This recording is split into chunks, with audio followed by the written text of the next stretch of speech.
Shruti, over to you. Good evening, one and all. Welcome to Breaking the Barriers in Simulation Training Telesimulation webinar. I am Shruti Bharadwaj, a proud volunteer at Project Step 1. I welcome all the wonderful speakers for today's session. Before we start, I would like to present a few slides. Project Step 1 is a volunteer-driven, non-profit collective of individuals from the startup community with volunteers and doctors from across India to provide free access to healthcare via telemedicine to the citizens affected by COVID-19 pandemic. The ongoing COVID-19 pandemic has made humanity face an unprecedented crisis, but our doctors and medical team have proved to be the heroes. Over the past 180 plus days, we have been successful in reaching 5 million citizens, 750K teleconsultations, and have prevented over 5 lakh contacts. Prajwal, can we have the video, please?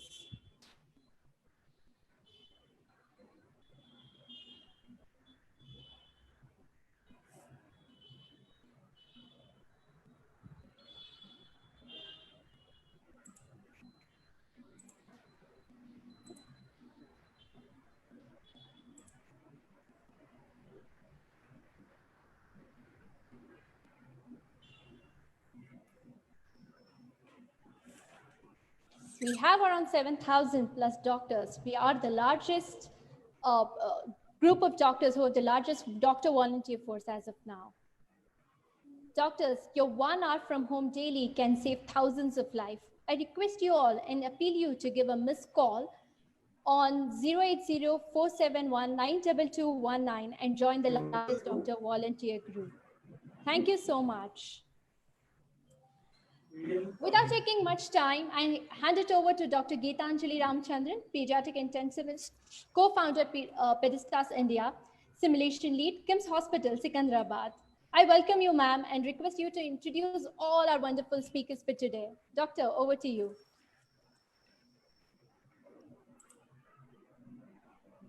Thank you, Shruti, and Project Step 1 for such amazing work. Shruti, could you let me share my screen, please? Yes, doctor, you can share it. Thank you. Thank you. I welcome you all. Good evening and good morning, whichever space you're in, and happy Friday. Today is a very special day, not just for PediSTARS, but for whole India, because first time in India, we have so many pioneers in simulation who have come to train us all. COVID has created a huge blockade in the simulation training. And 3 months ago, when we presented a seminar, webinar, it was our dream. We visioned that we'll have a mantra to overcome the COVID blockade, that is 3 C's, collaboration, creating innovation, and community building. I'm extremely pleased to share that our vision and dream is coming true now, all because of the support from the wonderful international team, IPSS Inspire, and each one of you who have taken your time from the busy schedule to come and train us since last many years, and now you have crossed the bridge to come to India despite the blockade. Thank you very much. We also have our pillars of PediSTARS, our executive committee here, who are holding the fort and who have always been the PediSTARS. With any time we call, with just few minutes of notice, they are there supporting us. I welcome all the team and all the international faculty and all of the PediSTARS members countrywide, and also there are some people outside India who are watching this program. Welcome you all. I would like to introduce our esteemed speakers. Dr. Phoebe, Dr. Phoebe Eger, she is a physician from Mass General Hospital, Boston, and also has pioneered in simulation. She's done a lot of simulation work. Dr. Phoebe, if you could let us know the work you've been doing with the simulation and telesimulation at your center, please. Absolutely. Thank you so much for having me. It's a thrill to be here with you. As Gita mentioned, I'm a pediatric intensivist at Mass General Hospital in Boston, and I oversee all of the simulation-based training activities for our children's hospital. And that includes telesimulation work, which has really heated up since the COVID pandemic hit Boston this past spring. But even prior to COVID-19, I oversaw a telesimulation program with one of our remote referral centers to provide them with monthly opportunities for team-based in situ simulation without my having to physically travel to their facility to increase the frequency with which I could do training with them. And then in addition to that, I oversee our in situ PICU-based team training exercises across different environments in our own hospital. Thank you so much for having me. Thank you, Dr. Phoebe. If we come to Boston tomorrow, what would be the one place you would like us to see there? Oh my gosh, I couldn't say just one, and that would be a dream come true. But I suppose after, of course, the Taj Mahal, I think it would be just so wonderful to see so many of your beautiful temples and go to see Mecca. The list would be very long. Thank you so much. Thank you. I can see, thank you. Thank you for coming to India virtually. Dr. Mark Auerbach, he is an associate professor in emergency pediatrics, Yale University, and also director of the simulation. He's been with PediSTARS behind the screen for a long time. He's co-founder of Inspire and also advisor. Dr. Mark, if you could tell us your simulation work and a bit about telesimulation, please. Yes, so thank you so much. It's a real honor to join the group, and I love the vision of having your project step one for clinical work. I wonder if, you know, perhaps using those same clinical specialists to support telesimulation. My work has largely focused on the efforts that children in the United States are often cared for in community hospitals that may not have access to specialized intensivists or emergency physicians, or by pre-hospital providers that might not have that access. So they might be far away from me. So for a bit, we've been both traveling out to work with them in our rural communities, as well as embark on some work using telesimulation. So we've done that in a variety of methods, some being remote access, where we did that with some hospitals in the mountains in North Carolina, where we were shipping them simulators, and through some federally funded grants, we're able to conduct a year's worth of simulations where we never met them in person, but we interacted with them every month over the telesimulation platform. And then recently needing to implement telesimulation for all of our learners, for medical students, residents, and others, where we don't have the opportunity to have in-person interactions due to the pandemic and the regulations here in New Haven. So largely our work has focused on adapting our existing simulation curriculum to fit the telesimulation platform. And I feel like each week I'm learning something new from this group and others about how to optimize the learning experience, as well as the feedback that we get from our learners. Thank you for the opportunity to share. Thank you, Dr. Auerbach, for joining us. I can see on the screen Dr. Bakira. Dr. Bakira is a good friend of ours and also a well-wisher of PediSTARS. He's a physician at Children's Hospital Philadelphia and also co-director of simulation program. Dr. Bakira, if you could tell us about your simulation work, please. Great. Hello, everyone. Thank you very much for inviting me. First time in India virtually, and I'm hoping that I can be with you guys in the near future physically. The work we have using the simulation for variety of the project and impacting on the clinical care and the outcome of our children.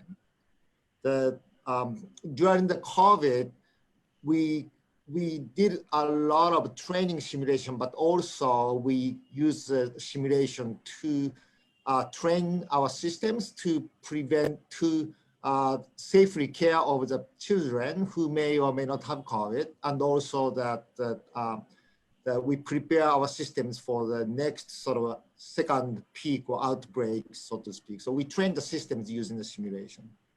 Separate from that, I have worked with 2 medical schools in Japan, and I'm in Philadelphia, so it takes time to travel, but I don't have to travel. So we do remote simulation regularly with 2 medical schools in Japan, and that has been working quite well. So you'll see some video clips after that.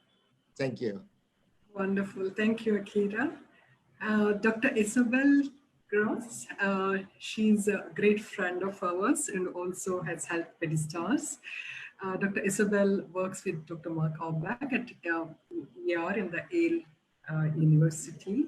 She's also both belongs to IPSS and Inspire Board of the Directors. So Isabel, if you could tell a little about your telesimulation work. Thank you so much, Geeta, for this very, very kind introduction. I'm so excited to be here. And if I was to visit India, I would just text you, ask you where you are. And this is exactly where I would want to be. Yeah, so very excited to be in this very enthusiastic group. I'm passionate about telesimulation because I live in a country where I wasn't born, and I was very, very enthusiastic about really spreading simulation to other institutions, not just for the learners, but also to train the facilitators, to train who I consider myself to be. So I've done a lot of work with a colleague in Latvia, really playing around, trying to figure out what the best way is to use telesimulation for the past 4 years. And I have also done a project with Italy. Then COVID hit and everything changed. And it's just wonderful to see how everybody's now doing a lot of different ways of telesimulation. I'm learning something new every single day. I'm personally particularly interested in understanding the concept of telesimulation, and will tell you later a little bit about that. Thank you. Thank you, Isabel. Dr. Aaron Callahan, he's from Louisville and also Northern Children's Hospital. He's a professor of pediatrics. Again, a well-wisher of PediSTARS. He's a board of director of SSH and also co-chair of Inspire. It's an honor to have you all. Aaron, if you could tell a bit about your telesimulation work, please.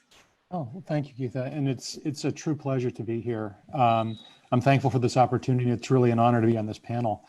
You know, I have to say that the two aspects I would highlight is I come to the telesimulation world from more of the Inspire/research aspect of it. I'm very interested in the questions of definition, of nomenclature, of how best to develop our knowledge base to better determine when we should be delivering telesimulation, what specific modality within telesimulation, what are learning objectives that are best suited to it? What are learning objectives that aren't? And so I think that there's a real open field for inquiry and research here that's frankly something we can all get on the ground floor. This is long in coming. From an implementation standpoint, I'm actually quite a novice in telesimulation. We had to use the buzzword these days, pivot rather quickly whenever COVID hit. And it's not something our program had engaged in. So we had to quickly develop rapidly a virtual simulation infrastructure. We had to figure out how to do it at very low costs, with essentially no budget, and just to make sure that our education needs are being met. And so I'm hoping some of our experience in having to convert quickly and to convert on the fly and with a low budget, so to speak, can really speak to the situations that you all are dealing with and offer you some concrete suggestions and practical solutions. Thank you so much, Aaron. Elizabeth Sansom, she's again a great friend of ours. She's a physician at Children's Hospital Philadelphia Emergency. And she's done a lot of work, not just at Shaw, but also Alaska in telesimulation. Isabel, if you could let us know about your work. Sorry, Elizabeth. Well, hi, everyone. Geeta, thank you very much for inviting me. I have met Geeta over the years at the IPSS International Simulation Conference, and we always end up in the same group and the same cohorts, listening to the same conferences. And so I've always wanted to visit you in India, and today is finally the day. So thank you for inviting me. I am by far the most novice person on this panel today. So for that, I apologize, and I thank you for the opportunity. Like Isabel, if I were to come to India, I would be exactly next to you, Geeta, also doing whatever you're doing, wherever you are. So we'll have to make that happen whenever we're allowed to. We are a team across India. We're building community. My interest in simulation really lies in providing education for learners where there is no education already for learners. So prior to coming to Children's Hospital Philadelphia, I was working as a bush doctor, as a pediatrician in remote Alaska. And my colleagues were community health aid practitioners who basically had a 12th grade education and were responsible for 24/7 care in the remote Alaska Native villages. And they, over time, asked me for simulation-based training. And as a doer and an action learner, we decided that that made a lot of sense. So we developed a curriculum in remote Alaska, which over time we decided could be really cool to do it via tele. And COVID has really pushed us into learning how to provide remote distance simulation. Here at CHOP, I have collaborated with Mark Auerbach and Vinay and all of you, Geeta, Ibor, and PediSTARS, to develop out some telesimulation education platforms. And I'm really excited to discuss lessons learned and our experiences and learn from you all today. So thank you again for inviting me.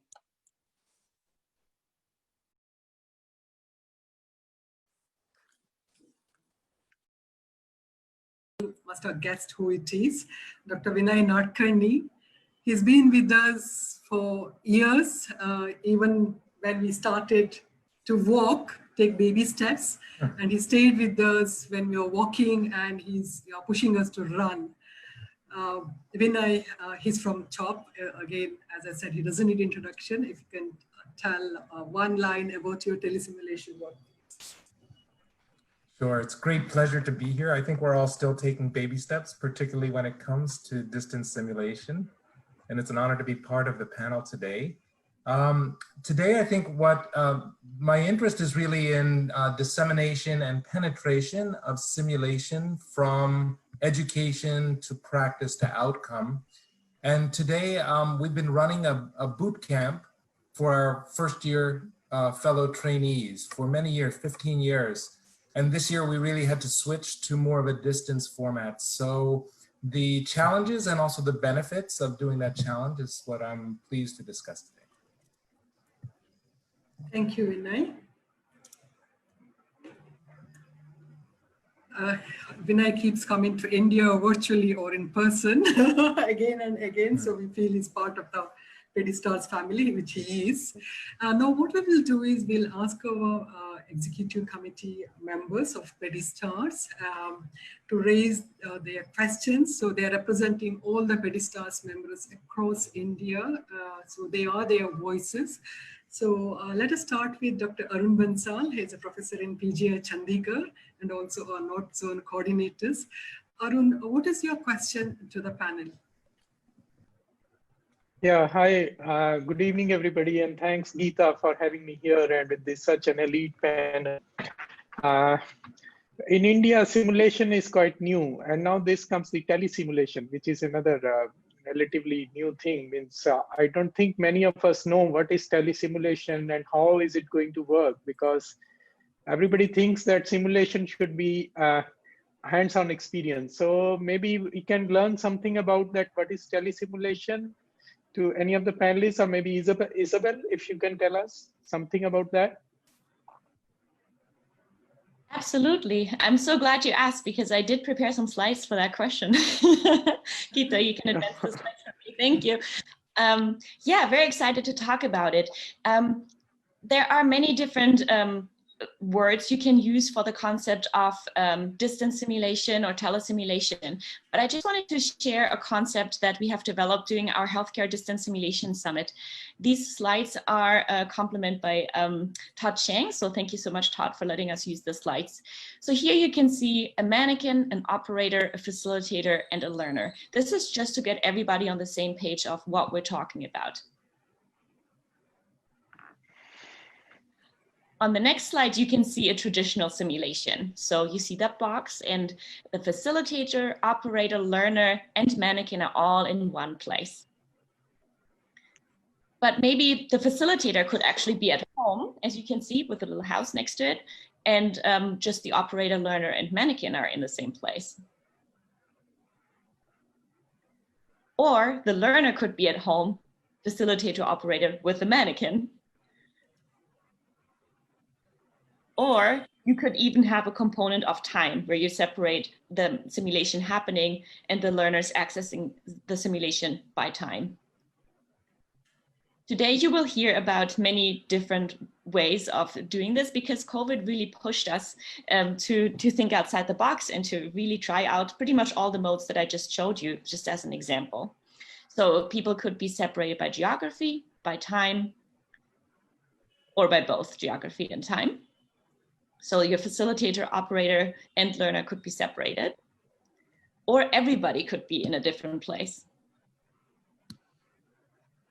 During our summit, we came up with the 3 most used terms.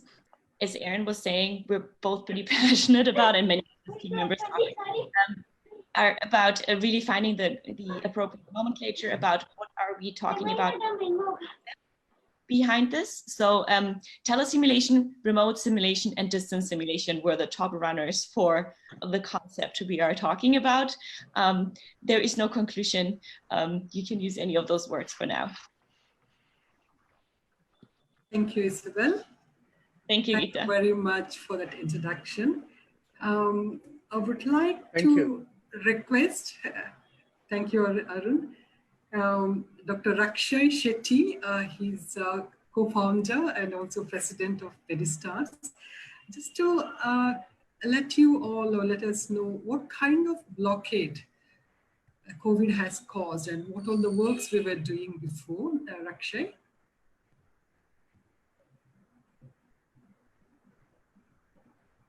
So thank you, Gitanjali, and thank you for all the international experts for coming and joining together for a wonderful meeting on telesim. And Gitanjali, as you might know, one of the things from PediSTARS' point of view is that we were into simulation mainly because as a clinicians, we were figuring out what's the best way to improve care we provide to sick children. And one of the aims of our society was integrating simulation into healthcare systems with the objective of improving patient outcomes. And with that objective in mind, over last 8 years or so, we designed a lot of workshops with a couple of ideas. One is to sensitize people about how powerful a tool like simulation can be to train and to improve patient care outcomes, and also about creating a pool of new trainers, because that is something we struggle is to get new trainers to train. And with that intent, we've ran workshops focusing like a boot camps on emergency pediatrics, on ICU, focusing on people, gender pediatricians, focusing on fellows, focusing on practicing intensivists, neonatologists, with various names like STEP, NeoSim, TIPS workshop, Success workshop, boot camps. And like what you can see on the map, I mean, we kind of conducted over years at different parts of the country. And the other thing was our faculty development program. And over years, we realized that a couple of day workshop is generally not sufficient. So we kind of started a year mentorship program where they go through staged training, where they run simulation at their places and we give debriefing and help them to debrief better. And what we realized this year with all the pandemic hitting, and also is that none of these workshops are physically possible to do. And just to put the case in map, you can see this COVID-19 simulathon we ran. Again, there was a lot of challenges in terms of faculty development program where we want our participants to run simulation and we can debrief. And this is where we thought probably telesimulation in today's context would be something will be very, very beneficial. So that is something for us. COVID has come, it has changed the world in an unprecedented way. We need to look at innovative solutions. As someone who propagates simulation to improve patient care, to improve the training we provide. So it is a challenge to find out how do we do that better? How do we do that differently? And this is somewhere it will be immensely beneficial for PediSTARS and also for all these physicians who are looking out to improve their patient care outcomes, how we can train in a different way. And I think this is where this platform of telesimulation is going to hold a lot of promise, especially in the times to come. Thank you, Gitanjali. Thank you so much, Rakshay. May I give the virtual mic to Dr. Supraja Chandrasekhar. She's been a pillar of PediSTARS and also our member of the executive committee. Supraja, if you can ask your queries to our panel, please. Sure. We've been used to doing in situ simulation. It took us a while to learn it and do it, especially for the new learners with low-cost mannequin, which suits our country. I would like to ask Phoebe, how does this work with telesimulation? So everybody, I think, has alluded to this pivot that we have all been forced to make. I think that when COVID hit Boston, we were really challenged with how best to continue to provide meaningful educational opportunities for our own trainees when everyone was quarantining at home unless they were knee deep in the hospital taking care of sick patients. And we experimented with a number of different low-tech telesimulation strategies.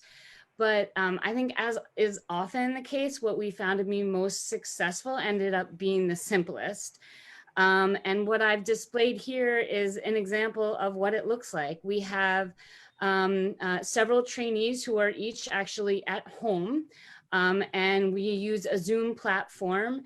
And you can see that one window displays a picture of the simulated patient and their vital signs typed on the screen, and the other windows display each member of the responding team.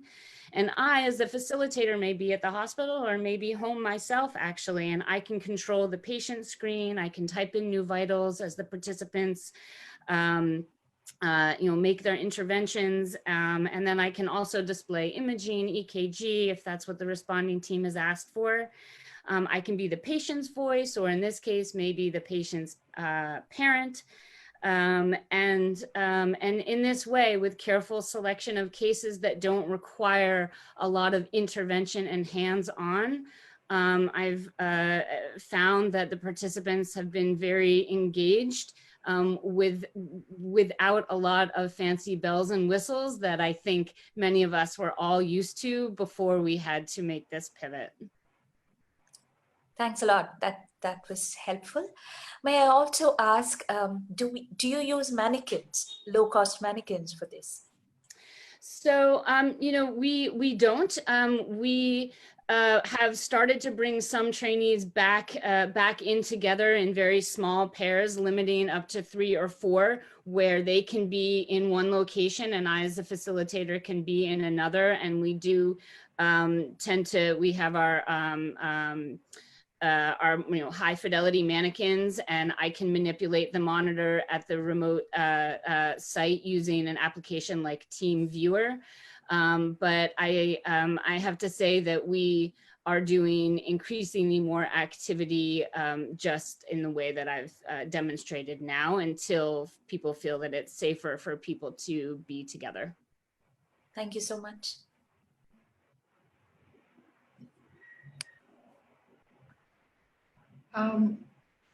Probably, Liz, if you can add on to it, if you can share your experience, please.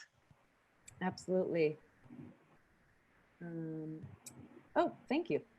So, like I mentioned in my introduction, my work prior to coming to Philadelphia was in remote Alaska, where I worked. On the left, you see a map of the geographic region of where I was living. That is technically called the bush because you cannot drive there, you have to fly there. And this is Southwest Alaska. I was located in Bethel, Alaska, which is the orange dot there in the middle. And I like this map because in green, you see the air miles from Bethel to all of these remote Alaska Native villages. And in orange, might be too small, you might not be able to see it, but in orange you see the flight times from Bethel. So as a pediatrician sitting in Bethel, my job was 100% pretty much telemedicine with community health practitioners working out in places like Kotlik and Emonic, and here is a picture of some of the community health aides who would call me when they had a pediatric patient that they were worried about, and we would manage the patient remotely. So what we did when the community health aides asked for simulation-based training was we actually developed an in situ simulation program that was very low resource, using only the dolls and the medical equipment that they have in their facility. And to attempt to make this a sustainable program, we trained the local educators in the facility to become simulation trainers by flying up some simulation facilitators from Seattle Children's Hospital for a 2-day training session. And here's a picture of the educators there in the training session looking like they're having a great time. And we studied their experiences in focus groups, and the facilitators felt that they did learn the simulation structure. They felt like they could have the confidence to go ahead and start running their simulations. They were pleasantly surprised by how the community health practitioners actually responded to the simulations that they were starting to give, and that they felt that the scenarios they were improving their scenarios with practice. So I actually learned how to do this from you all, from the PediSTARS presentations that I went to at IPSS. So I thank you all for helping me do this in Alaska. And what we did not do in Alaska, which is what you're doing with PediSTARS, is we didn't have the ongoing mentorship to facilitate those and empower those facilitators to continue facilitating simulations moving forward. So unfortunately, that program in Alaska no longer exists. However, like I mentioned before, there's a robust telemedicine structure that the entire state of Alaska actually relies upon to deliver care to the most remote indigenous communities. So what I spend a lot of time thinking about is how do you use the telemedicine network to engage your learners via telesimulation. So I think what I'll do is I'll let Mark talk about the next steps. All right. Thank you so much, Liz and Dr. Phoebe. We learned a lot. Could I request Dr. Mohit Sadni? He's our West Zone coordinator for PediSTARS, to ask your questions, please. Hi, good evening and good morning to everyone. I would like to ask Aaron, like, as you know, during these times, you know, we have, like, what we have done is in our hospitals, we have divided our duties and days. So because if someone comes positive, they quarantine each and everyone in contact. So I'm sitting at my home and I don't have access to the mannequin. Okay, so if I want to do, like, we do regular teachings for our students and fellows, and I don't have mannequin, and mannequin, like, it is there in our head that a mannequin is an important part for the simulations teaching. So in Telesim, if you don't have the mannequin, how we can do that? If you can just share your experiences. I'm just gonna pull my screen up here. So thanks. That's an excellent question. And I think it's really key to what we're doing here. I've got a couple slides. I know they're kind of busy. I'm gonna skip through. I was kind of telling a bit of our story, but the reality is that I have found over time that the mannequin is a useful adjunct. It's a tool. It's a tool to help us tell a clinical story that engages participants, that accesses certain aspects of their cognition, aspects of their ways of thinking about things. But it is perfectly possible, in many cases, even more viable than mannequin-based sim, depending on your learning objectives, to get to that same thought process, get to that same that level of cognitive openness to new ways of doing things without a mannequin. So a quick example is what we had to do at our hospital. You know, we're in the middle of Louisville, Kentucky. We were not hit quite as hard up front with COVID, but we quickly shut down everything, which is, I think, part of the reason why we were not hit quite as hard up front. But we had no option to use mannequin-based distance simulation at all. We have a number of mannequins, but our AV system was in the process of being upgraded and the upgrade stopped. So we had no way of accessing it, and I had to quickly find a way to reinitiate a simulation with basically nothing physical to work off of, and trying to work with existing online platforms. And our solution, I went online basically and tried to find the quickest way to display vital signs that would let me use my previously programmed simulations. This is not meant to be a commercial advocation here. We tend to use Laerdal systems at our place, and so I went to them first to see if they had a cheap way to display vital signs, and they did. It's a stripped down version of their normal platform that's free to download. And so that meant I could use my entire sim library and wouldn't have to rewrite everything. So that was a plus. It was very, very efficient. And then Blackboard Collaborate is just one of the many virtual communication and education tools. You could use Zoom, you could use anything you wanted. But the way we approached it, and the way I would suggest that you think about that is, I'm going to skip ahead here, but consider your learning objectives and consider ways that you can deal with those learning objectives in a way that does involve physical presence. Our typical simulations, this is a screenshot from one of our virtual sims using the vital sign software I mentioned. This is a case of status asthmaticus. And normally I would worry about both getting the cognitive aspects and the hands-on skills about trying to get a good, robust crisis resource management team on board with nurses and physicians. And so we deconstructed. I talked to our nursing director and said, do you think that we can actually do an interdisciplinary sim here in a virtual environment, or will one group outweigh the other in terms of talking? Would it be better if we split for the time being nursing education and physician education to focus on just the cognitive needs necessary in this environment to simplify matters? And we decided to try that. So I just work with the residents at this point with our nursing educator working with the nurses. And what I decided is that since we can't do physical hands-on education in this environment, we would flip it entirely. We wouldn't worry about the physical aspects. We would focus entirely on physiology, on key discussion points in terms of what's going on in various aspects of asthma. This is a crudely drawn, hand-drawn version of a venous return curve under different situations of intrathoracic pressure. And so what we did is we adopted a stop-and-go debriefing format. We treat it like a problem-based learning session. We tried to generate a collaborative environment where all the residents, all the participants were actively discussing what was happening. I would go through the case like I was a storyteller, and we were just kind of sitting around a table, and I was telling them the story and asking what they would do and try to make it as interactive that way as possible. But then I would pause. We wouldn't do a traditional after sim debriefing. We would stop at key moments and we would do question answer based debriefing, still using an advocacy inquiry format where I'm trying to get them to do the thinking based on key physiologic changes. And then we would go through it. I would illustrate those changes.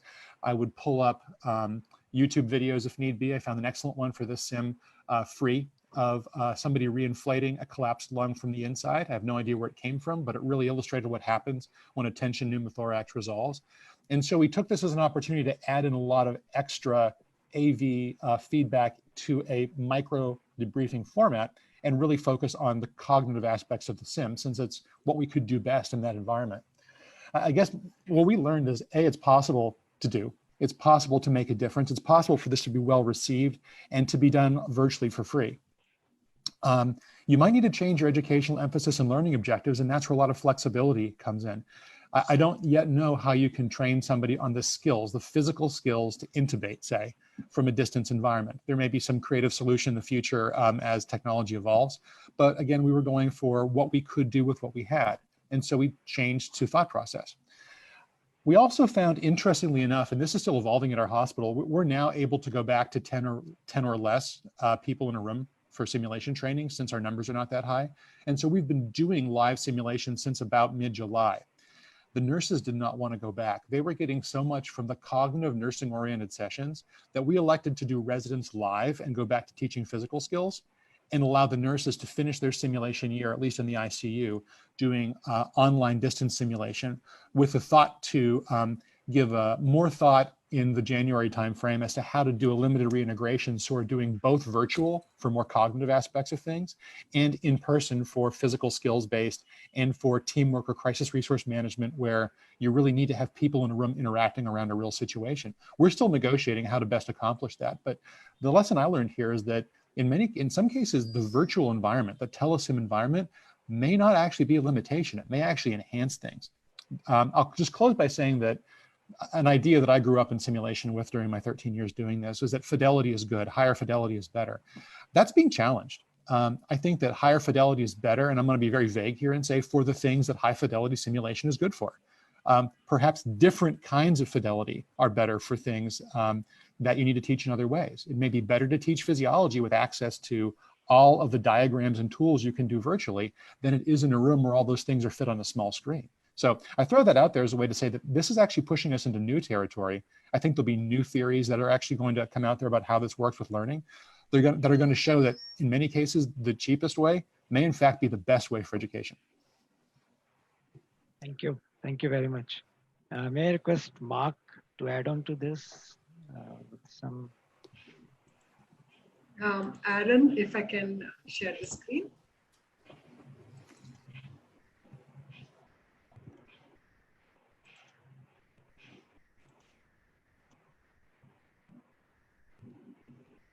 Thank Mark, you. you're muted. Yeah. Okay. Yeah, thank you so much. So I really am excited to share some of our ideas and work. And I think, again, trying to think about not only serving our learners within the simulation center, but perhaps serving learners that cannot easily come to the simulation center or facilitators that cannot easily travel out to the learner. So very similar to what Isabel and Todd drafted, we have taken a similar model of it's kind of where the learners, the facilitators, and the technology lie.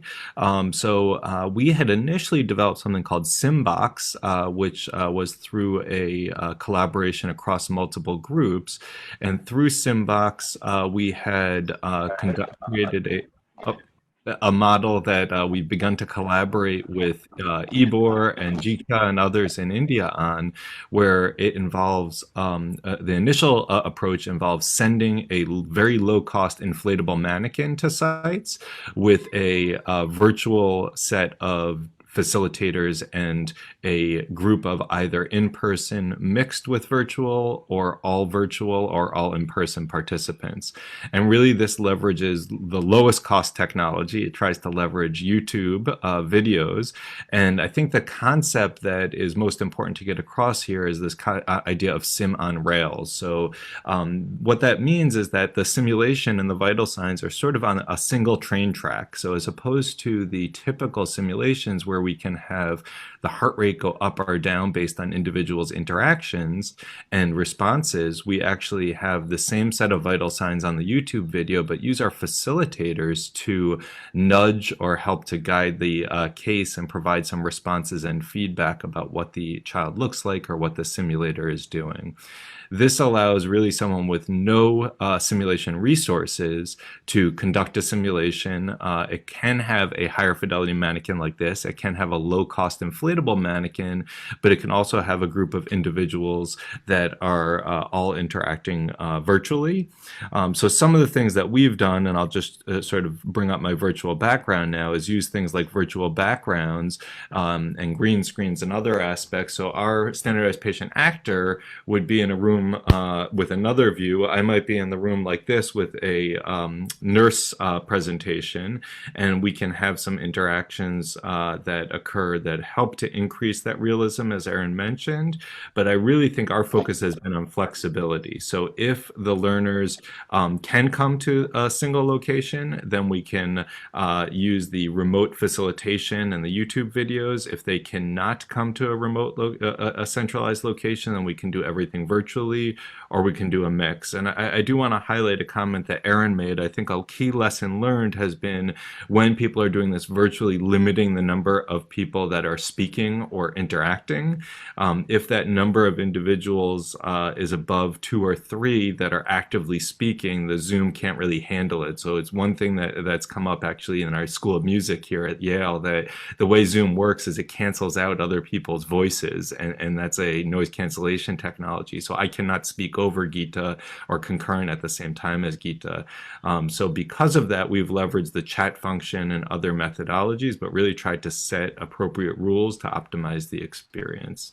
And I want to highlight that whatever technique you are using to engage your learners, really the debriefing is the place where we find that much of the learning occurs. So whether that's reflecting in action, as Aaron mentioned, with the pause button debrief or rapid cycle deliberate practice, or reflecting on action, completing the simulation, and having a discussion, we've found that from our feedback from students, residents, and nurses, even with limiting the group size, that they find that the virtual simulation is of very high quality and is very valuable to them because of the debriefing, and that in those debriefings, everyone has a chance to interact and learn together. But we've been really surprised and frankly are questioning what we'll do in the future, I think, as Aaron alluded to, because we've spent a lot of money creating simulation centers, millions of dollars, and we have technicians and other individuals.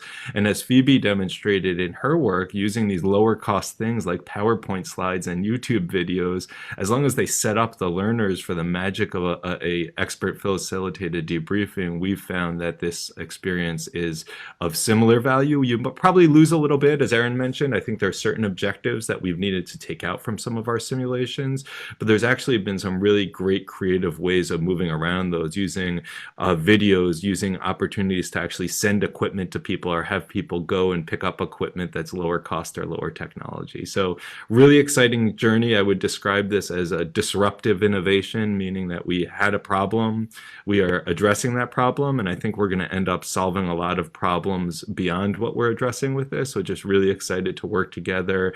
And Ibor and Gita and Elizabeth, we'll see what we learn over the next few months, trying to take some of the work that we've done and apply it in India. So thank you so much for the opportunity to share.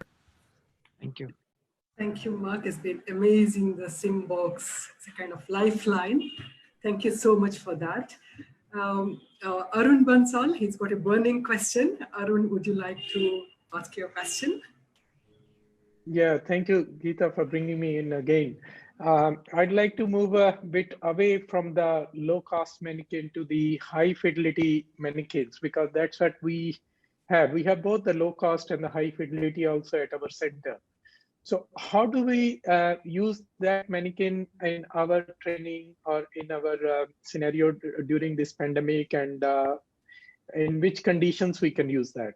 If first Akira that Isabel, if they can share their experience. Absolutely. So my experience came actually before the COVID. Do you see the PowerPoint? Yes, my experience You came. just have to double click it again. Yeah. When I realized that I cannot travel that often back to Japan when I'm trying to teach medical students there. So that's where the necessity came from. It is actually not uncommon that some of the institutions did purchase high fidelity or high functioning mannequins. So you have simulators.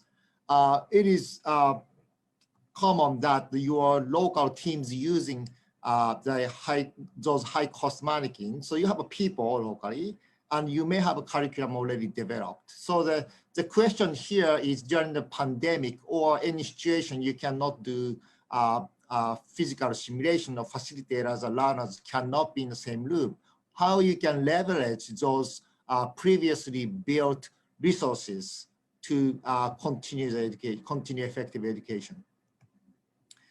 So this is what I was faced with back in 2013. I have to do this monthly. So we created a complex system. You don't have to pay much attention to the details. Basically, we created a dual system. So one system controls the local simulator at the learning site. The other system communicates the facilitators and learners with the camera, so video system. Back then, that was difficult. Nowadays, with Zoom and BlueJeans and other platform, it's not difficult. I'd like to play a video clip how we did. This is a view we see from Philadelphia. The learners are in Japan.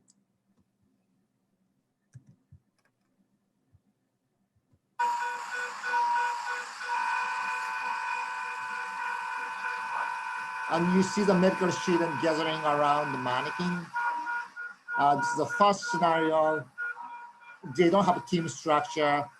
The patient desaturating and try to figure out what to do.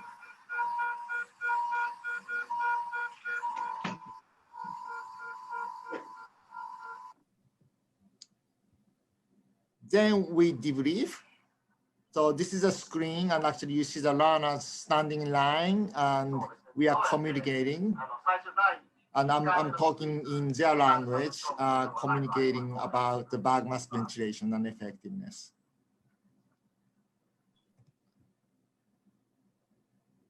This is a second simulation.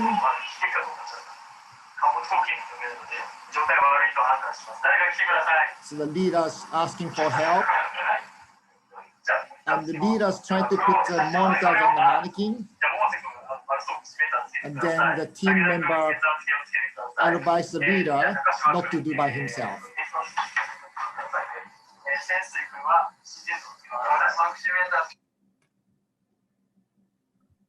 Then this is the last clip. the patient is going to cardiac arrest, and the team responds relatively quickly. Everybody staring at the monitor, and then the leader instructs the team member to initiate CPR.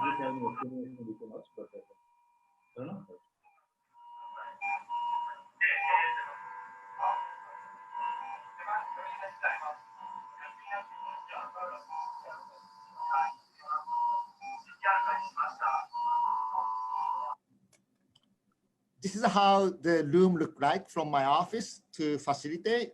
So 2 screens and a video communicating system and laptop to operate the simulator. And we demonstrated on-site or remote simulation both improve the learner's performance. So during the COVID, you may not be able to have the learners all in place, but you can do hybrid. Some of the learners can be remotely participating, and some of the learners can be in the room, or you can do the only one facilitator at the mannequin, and you have the other learners tell facilitators what to do based on the patient progression. There are multiple ways to conduct remote simulation. The last 1 minute, I'd like to mention that the use of telesimulation for actually the shaping up the care of the patient, that we use the telesimulation to come up with the common language to improve the patient care. This was supported by Inspire Network and IPSSW. We actually did a remote simulation between Philadelphia and this time in the UK. And we played the real-time video, then we asked the expert what to say, how to coach the particular procedure. So this is what's happening in Philadelphia. And this person doing the procedure is quite novice, and there are a lot of advice being given, however, not very effective.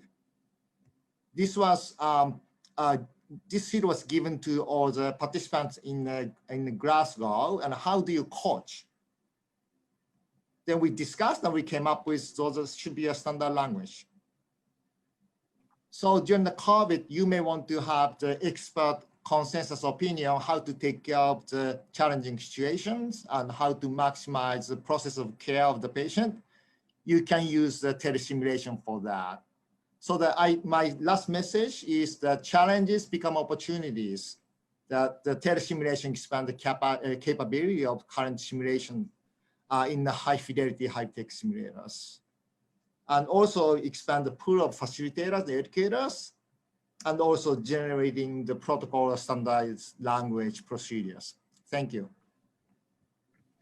Thank you, Akira. This sounds very interesting. It's very fascinating to see if we can do it as from far off distance. And maybe we need to steal you once a month for our institute also. We'll see how it can go. And maybe you can help us in that. Isabel, can you add something on that, please? Yeah, absolutely. Thank you so much, Akira. This was great to see how you are doing it. I always find it fascinating to actually be able to see what the learning environment and the work environment looks like in different countries. So thank you for sharing that. Yeah, I've been talking to Akira about this a lot because we have been sharing this passion for a few years now. What has been said before, I will echo. Many times, high-tech equipment is not the problem. So for example, in my case, the way that I was developing my telesimulation experience was that Reinis from Latvia contacted me and said, listen, we have this beautiful, shiny simulation center. We have everything you could ask for, but not many of us actually know how to facilitate. Can you help me? And I said, no, I can't help you, but we can do this together as peers. So we together developed a way of facilitating together. So in this picture, you can see how this little desk with the person on the left side, that is me in Yale. And what I can see is a computer screen with what everybody now is very familiar with. So vital signs and a video. On the other side, you can see what Reinis was seeing, which is they projected me on a gigantic screen, which intimidated both me and the participants, and also Reinis and everybody. There was a 360 camera so that everybody could see. And this way, over time, over the time of actually years, we worked together and got to know the students and were able to use all that fancy equipment. I got a chance to visit Latvia. It was amazing. Their simulation center has a definitely more equipment than ours, but it wasn't used. It was just in the closets. And this way, Reines and I were able to really get this out of the closets. Here you can see the view. We used many different platforms because at the time we tried this out, Zoom wasn't as established yet. So this one is, I don't know, Learning Space Intuity. We tried at least 5 different platforms, including Google and Skype and everything, just to see what works best. It all comes down to really sound quality and internet connection. So yeah. So Reines and I actually thought, let's take this further. And here you can see a simulation during the COVID pandemic with Northern Italy, Udine, that is near Lombardy. This is near the epicenter where EPIC in Europe was really extreme. And you can see how our learners now have masks on, and they were allowed to be in a room, but we were remote because we were supposed to be doing a telesimulation again with training facilitators, but the facilitators weren't allowed to travel within Italy anymore. So we just did pure telesimulation with co-facilitating with somebody that was also remote. So we had facilitator, and we were controlling the mannequin remotely, teaching a local operator. So so my passion, as I said, train the trainer, use that equipment, get that equipment out of the closets, and work with it. Always happy to collaborate with others if interested. And yeah, that's all I have to say about high-tech simulation. Yeah. Thank you. Thank you, Isabel. That was really great. And I think it's the need of the hour now, telesimulation. That's what it sounds very fascinating. Thank you so much. Thank you, Arun. Thank you, Isabel. May I request Vijay? Vijay is our Joint Secretary of PediSTARS to ask your question, please. Yeah, my question to Vinay Nadkarni.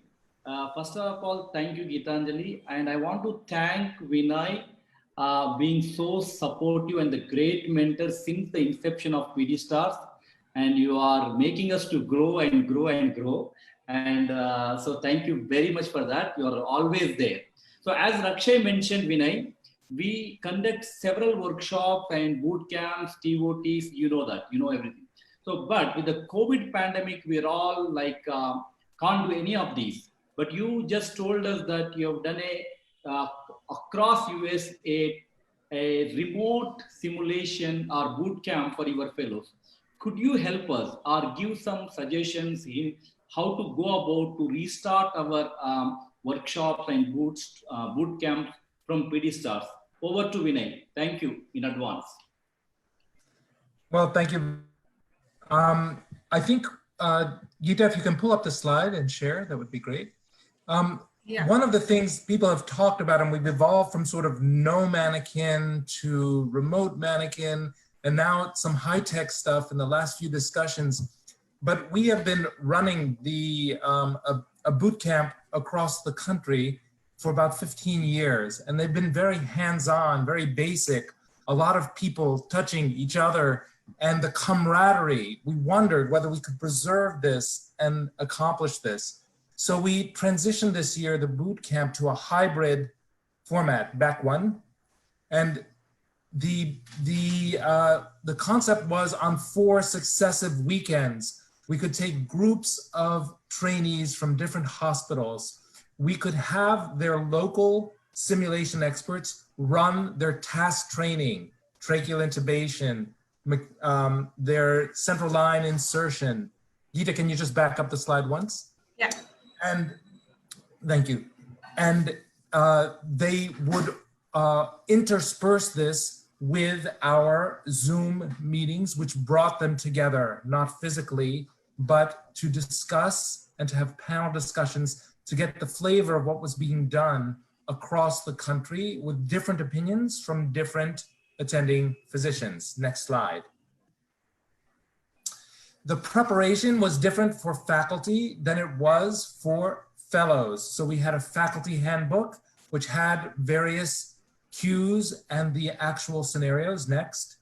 And then we had a fellow handbook, keep going, Geeta, and that had the actual infographics for them to do. They trained on skill training before the boot camp, next. And then we interspersed, back one, Geeta, you're going too fast. There you go. In yellow, you see the short regional virtual panels, lectures that were interspersed with local hands-on simulation and debriefing.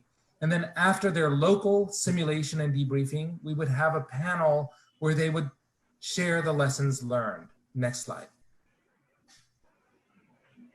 It still preserved some of the local context, but it also allowed us to have a safe environment where small groups were interacting. Next slide.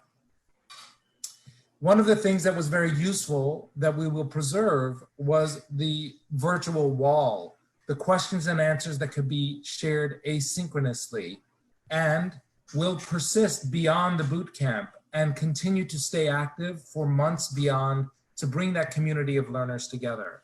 So we're still exploring and learning how we can preserve the camaraderie that is built, the connections that are built, and the hands-on training in a hybrid environment while still bringing people together virtually in a boot camp setting. Thank you.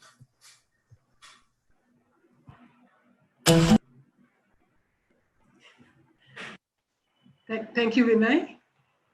There's a video we'll see at the end since we are running short of time a little. We'll move on to the next question from Dr. Mihir. He's our East Zone Coordinator. Mihir? Yes, thank you, Dr. Gitanjali. So good evening and good morning to all of you. So I am very new in the telesimulations and very audit about the technical issues, especially after hearing from Dr. Akira. And so I want to know from Dr. Elizabeth, what are the challenges you face during the telesimulation, and especially your tips to solve these issues regarding the technical issues in telesimulations. Dr. Elizabeth. Yeah, absolutely. So the telesimulations that we were running were using that Simbox Sim on Rails YouTube videos that Mark brought up the slide earlier and showed. And the technical challenges, Mark alluded to some of them. So using Zoom, talking over one another was distracting. As Aaron put in the chat box, we probably should have been using blue jeans all along. So maybe that's a solution for that one. You can maybe talk over each other more with blue jeans, but we made that into a learning objective, saying in real life, people are talking over each other in a resuscitation. So here in Zoom, we can practice not talking over each other also. Other technical challenges were certainly getting a history from the family members. So we had written into our learning objectives for medical student simulations to get a good thorough history from the family member and to update the family member throughout the scenario. And that was impossible in our telesimulation environment. And it was distracting when that was happening. So solutions that we've thought of are either using the chat box or a breakout room, or actually physically picking up the phone and muting yourself and making a phone call to a co-facilitator and then bringing the history back to the group. But of course, telesimulation relies on a reliable internet connection. And so when we think about delivering telesimulations to areas that don't have reliable internet connection, that's the challenge that I think we need to think about. So how do you develop a telesimulation, easy to create, easy to use, easy to train the trainer telesimulation tool that when the internet goes down, the show must go on, and how do you make that happen? And so I think that's the challenge that I think about now. And if that's one thing I've thought about is, can you download a video? Can you download that YouTube video? And if you've trained the trainer how to use it just by pressing start, stop, pause, rewind, restart, then the show can go on. But I'm really interested in opening up and seeing what your thoughts are on that.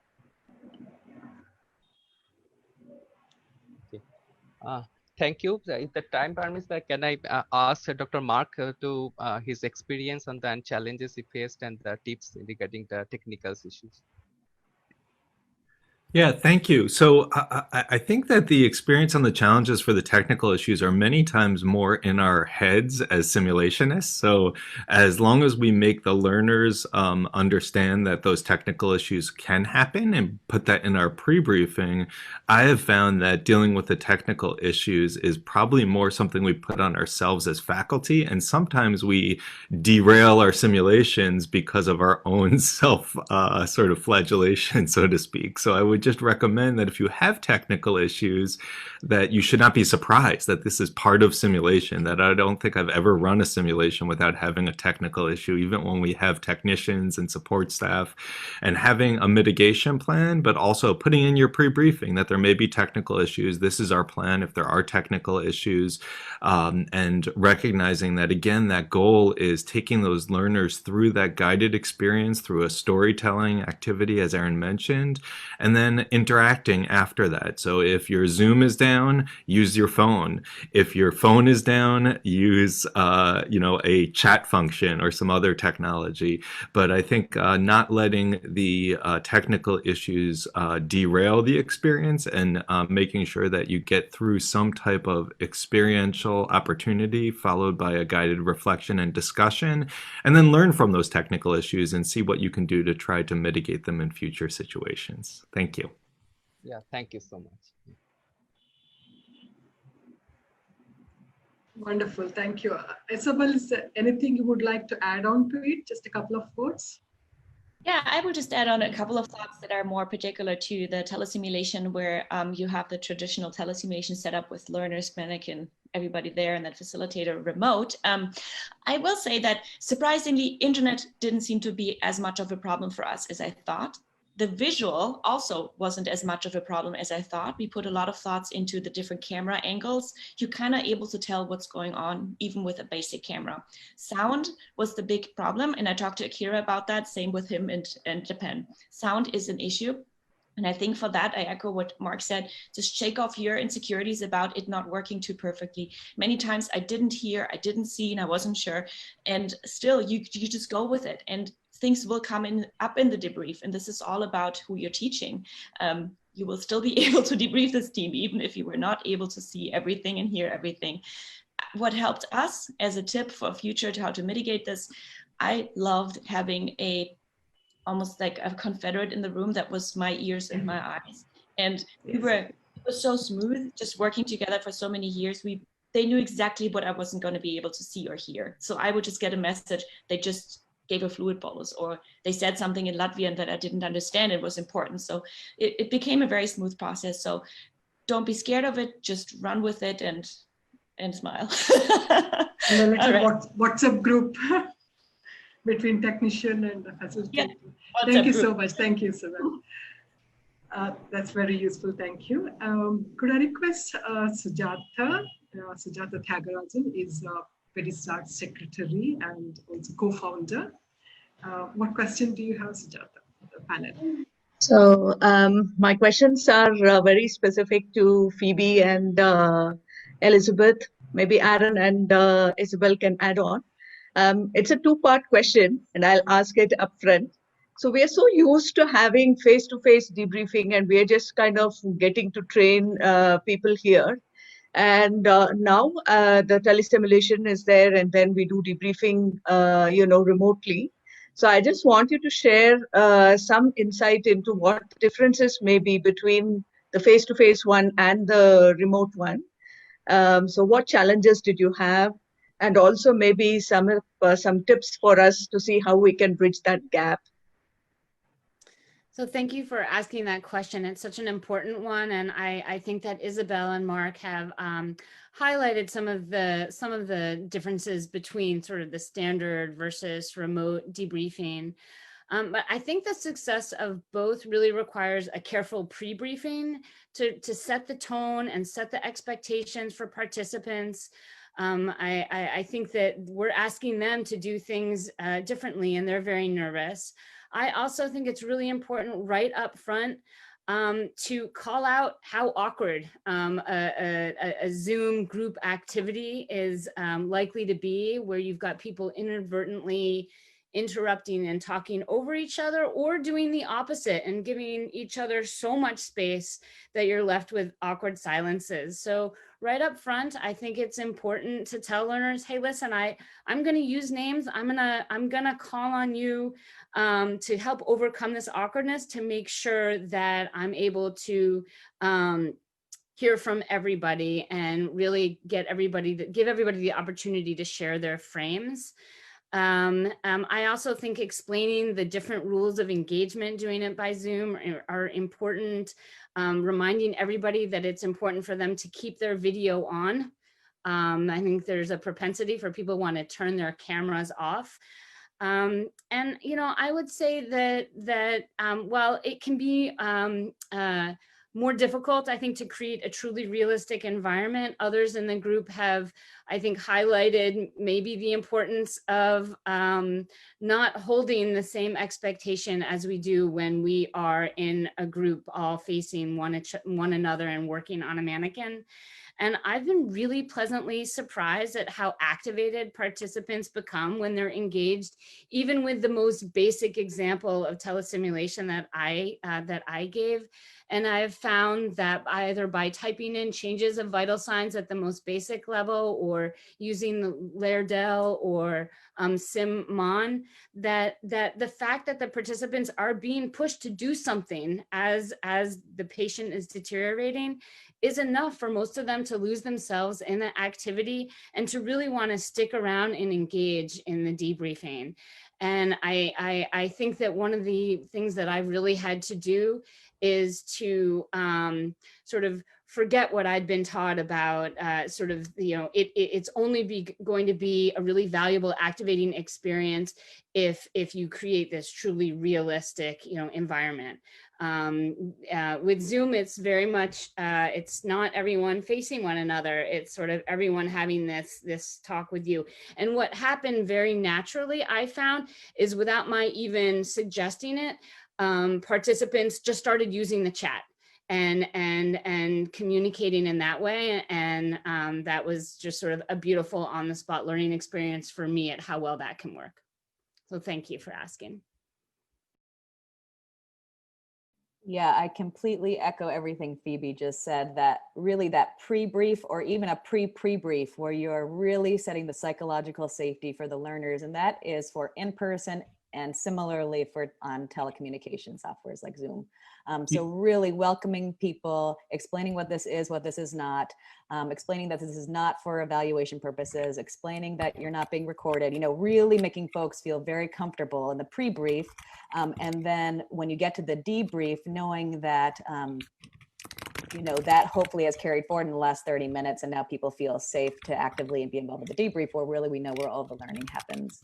So I think, you know, just people have been describing how to build your Zoom presence and how to engage folks. And I love how Geeta started this entire session with doing icebreakers. So we always do that before our simulations. So just really making it feel like you're all in the same room on Zoom. And I think there are ways to do that effectively. It's really hard to have anything to add to any of that because that I think is exactly what I think as well. I would just reemphasize, I think, two elements. One is having your video on is critical.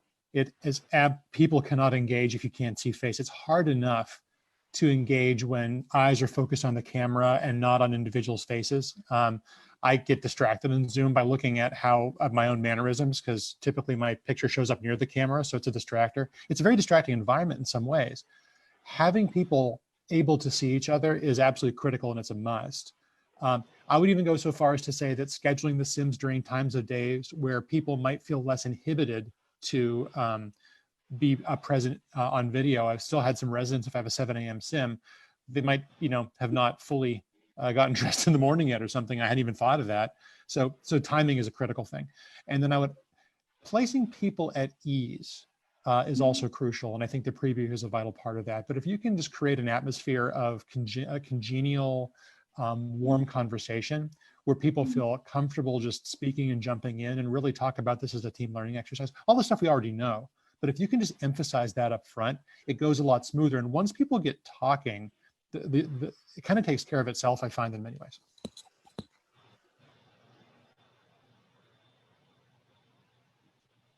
Yeah, I think maybe things have already been said now. I'm sorry, Akita, you were trying to say. Okay, but I will add this small thing, just because it's kind of unique when you have learners in a room and you're remote. Masks. So I found it a bit challenging not to be able to see my learners' facial expressions. And also, to be honest, I'm faced with usually different participants that I've never met before with each simulation I'm doing. So I see the same facilitator, so what we usually did is either I had, in this case, Italy, I had Anna send me a picture of the participants, or they would kind of show their face real quick so I can kind of tell and I really was very careful about knowing the names, knowing who is who. It was challenging with the mask, especially when it's on video, to even know who is speaking, who's interacting. So really in the pre-brief, again, echoing pre-brief, so important, really saying, please try to look at each other, say names, which they should do regardless, and it's something they should train. But even more important with the mask is something I could talk about for an hour. But yeah, all right, that's just my 2 cents for that. Thank you so much. I mean, each one, I mean, it's so important and very useful. Really appreciate you coming all the way and sharing your experience with us. I would like to invite Eber on the stage now. Eber is our South Zone coordinator. So when all of us have been talking about telesimulation, he went ahead and actually he tried to break all the barriers and went ahead with his dream. He wanted to train everybody in the sepsis, and he couldn't do it initially, but now he's managed with everybody's help, all your help. So Eber, if you could share your experience, please. Thank you. Thanks, Gita. Can I share my? Sure. Thanks. Thank you, Gita, for inviting this panel. And it's been a great learning experience from the sim experts across the world. So as you're saying, but I have to go a long way, but still is the beginning. And as you know, this I've been doing a project with IPSS and as CHOP as a part of my IPSS fellowship. Initially, at the start of the year, I was planning to start a project named Impact of Simulation on Patient Outcomes. So that's what the real interest on me, how it's been translated into patient outcomes in the first hour management of sepsis and septic shock.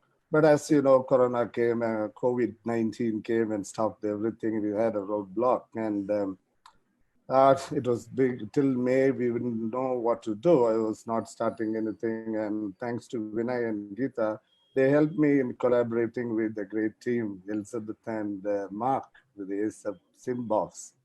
So I started having experience with the Simbox, as everybody said. Yes, it's really had a lot of problems, but we are fascinated by this, and it was a great tool to teach as well as improving the team management and critical thinking.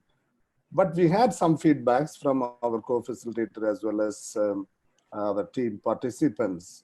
So how to make it more interactive, the same real patient or in the mannequin videos, as when the learner requests or if there is an expected intervention, how can we go about? So that's what the concept of hard keys and hard we discussed in our group team meetings, and we are hopefully, and with the collaboration with our Edinburgh communication departments in the University of Pennsylvania, they are trying to make it, and it will be a great and exciting opportunity for me to use in this pilot project. So we are looking at the first hour management, mainly on the patient outcomes, looking at the hemodynamic improvement and completion of the time critical interventions, as well as the crisis resource management principle and the overall outcome. And thank you all. I'll stop with this. Probably it's running short of time, and a special thanks to my team at CMC as well. Thank you. Thank you, Ebor, and congratulations. Ebor, Liz, and Mark Oberg, the whole team won the award last week, presented this project in the International Telesimulation Conference. So congratulations, the whole team. I think it's already 6:20. We have an important announcement to make as a part of the whole team. We have IPSS and Inspire coming soon, October. So I request all of you to register for this. It's going to be a great experience. So what we did today is just a kind of taster. So we're going to learn more in the Inspire meeting and IPSS. So please register.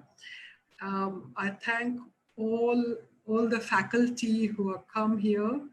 You have shown us that there is no barrier is large if the cause is strong, and truly appreciate. I know how busy you are.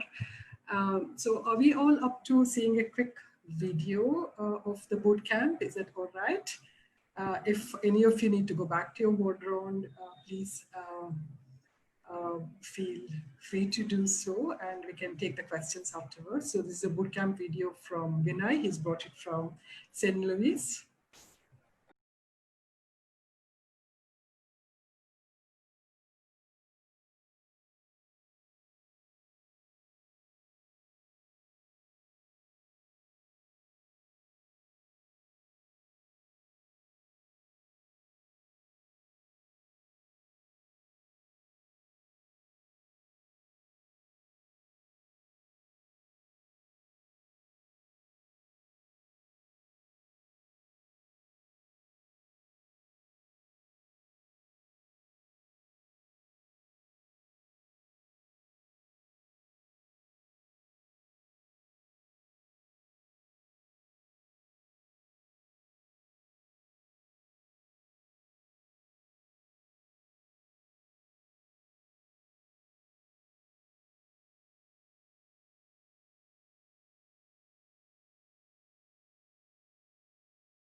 Thank you so much. Thank you, Vinay, for getting this video to us. Vinay, what was that music behind? That was from Slumdog Millionaire. Jai Ho. That's his favorite Bollywood movie. So we put that in for all of you to welcome you to India. I may be adding that one to my playlist today. It's a beautiful movie, Aaron. You must see that. Mohit is here. Yeah. Mohit, do you have any last questions to ask to our panelists before they can go back to their board round? Then we'll take the questions from audience. Yeah, like it is. Obviously, we had a lot of negatives from this COVID scenario, but we also found a lot of hidden positives out of it. I like to ask the panelists, our elite panelists, Vinay and everyone, what are the positives they have found during this COVID era for simulation teaching? Well, I think one of the benefits is something like this, exploring new things and creating the new normal.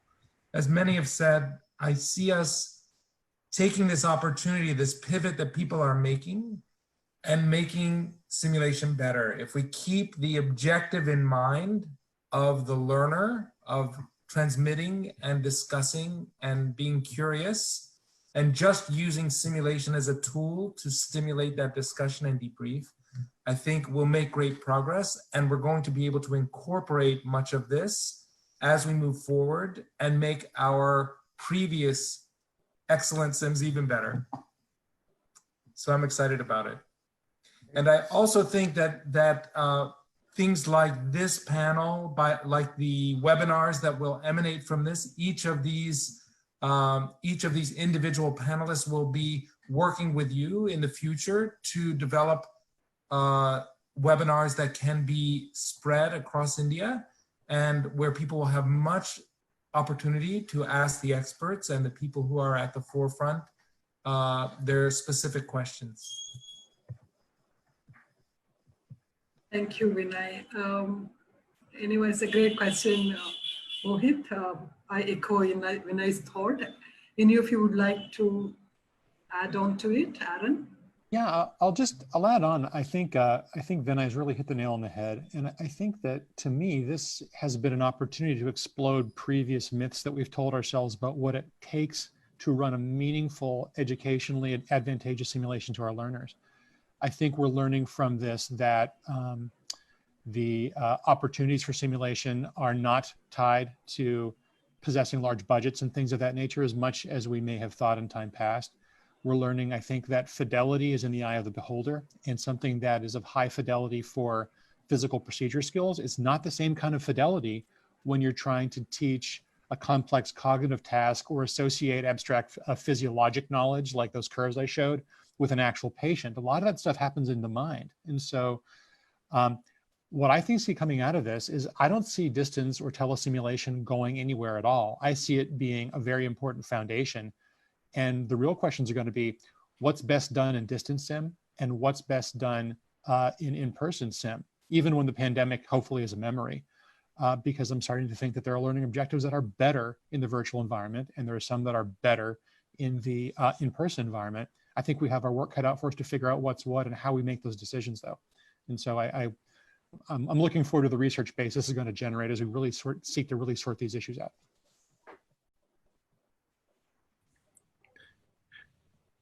I think you're muted, Geeta. I love if I can make a comment. So I think you know, we had a meeting, Geeta, on nomenclature and what we should call distance simulation. And I think I just had a reflection that perhaps we need to just call this all simulation. And I think that we can't need nomenclature, you know, to help ourselves understand. But I think for the end user, one of the things that's striking to me is that breaking down the barriers and walls and sort of this concept of democratizing simulation to make sure that anyone, anywhere has the ability to engage in experiential learning with reflective discussion. And I really would encourage, I saw some comments in the chat box, and one was about the cost. I think one of the things that certainly in the first few years of my 12 years in simulation was we needed money, we needed money, we needed money, we need to buy stuff. And I think that this shows us that really you can have a simulation that costs $100 million, but you could probably also have a simulation that just costs you your time. And I think that's because of the wonderful collaboration that we can borrow from each other's work and interact and collaborate.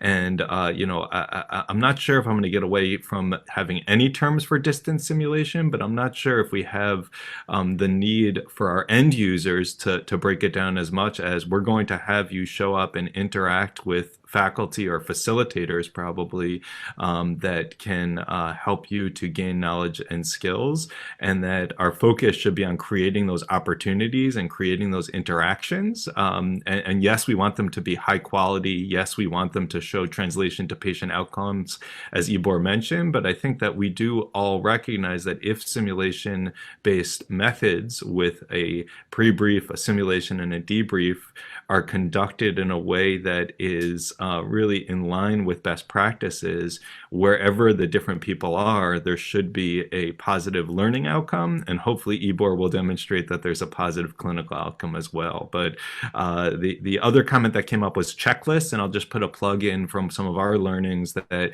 if you are using simulation checklists from either clinical or other simulation activities, just making sure to adapt those checklists. So things that might have been stated before, such as the learner places a bag valve mask and administers oxygen may now be changed to things like verbalizes the placement of a bag valve mask and verbalizes the volume and rate of administration.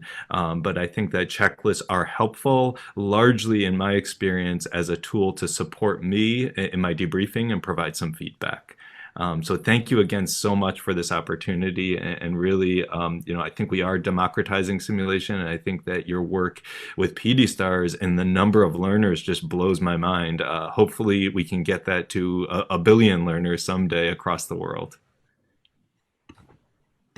Thank you so much, Mark. I know some of the faculty would like to say some advice to us. So before that, on behalf of PediSTARS, I request all of you who are participating here and watching that to volunteer with the Step 1. They are doing a great work volunteering for the COVID. So I plead all of you to come and volunteer for Project Step 1, please. Thank you. Any other questions on the, sorry, Vinay, would you like to say something? No, I'm sorry, I have to leave. I just wanted to say. All right, okay. Namaste, yeah. Yes. Thank you so much. All right, bye-bye. Thank you all for coming. I hope it's just a beginning. So we would like to do more of these webinars to train our team. I really appreciate you taking your time, and thank you so much, Project Step 1, for organizing this. And thank all our executive team, PediSTARS, being here with us and showing our strength. Bye-bye, thank you. Thank you so much, Doctor. Bye-bye. This has been a wonderful session. This has been a wonderful session. And dear audience, stay tuned for tomorrow's session on Stay Away from Predators. This is all about child sexual abuse, and we have a great speaker coming tomorrow as well at 5 p.m. So stay tuned. Thank you so much, doctors and PediSTAR group, for joining us today and doing this wonderful session for us. I thank you. Thank you, Shruti. And if I can take a minute of yours. So we have something that we do with all the doctors. We say we shall overcome COVID-19 soon together. So can we do that again here, please? So on the count of 3, yes. I want you all to, I request you all to unmute, and on the count of 3, let's say we shall overcome COVID-19 soon, right? Right, so 3, 2, 1, go. We shall overcome COVID-19 soon. Thank you so much. Thank you. Thank you. Thank you. Bye-bye. Thank you. Bye. Bye-bye.